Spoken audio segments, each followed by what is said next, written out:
انت عايز تقنعني انك طبعا كلام. طب عليا الف الف مبروك يا عم اسماعيل، الله يبارك فيك. بقول لك تعالى مش همشي. تعالى مش همشي. تعالى ما تسيبنيش. تعالى اقفل يا ابني الباب ده يا ابني. اخلص اتفضل يا باشا. خطيرة وجول مش فاكريننا فندي؟ دول نخنوخ يا عرضية خطيرة. بابا اقفل عشان شكله فعلا هينتقم. بقول لك ايه،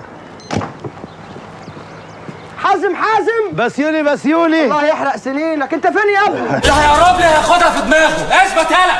بترفع على مين السنجه يا انتوا مين يا عم؟ والدفاع والهدف الثاني. الهدف الثاني. مش هسيبك يابا، مش هسيبك حتى لو بوست رجلي. خطيرة جدا والتسديدة والجول. لو كان موجود كان زمانه حبسك. انت بتزعق لي هذا حد؟ لا بتزعق لي. لا الحمراء الوداد يلا ابو صلاح اقعد. يلا ابو صلاح منور. شوف لك حته اقعد فيها. الوداد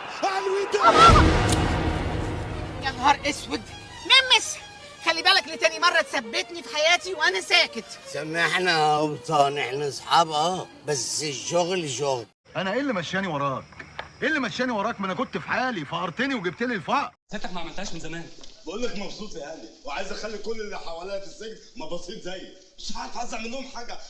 عايز اكافئهم يا انا فرحان. كافئهم لي يا رب.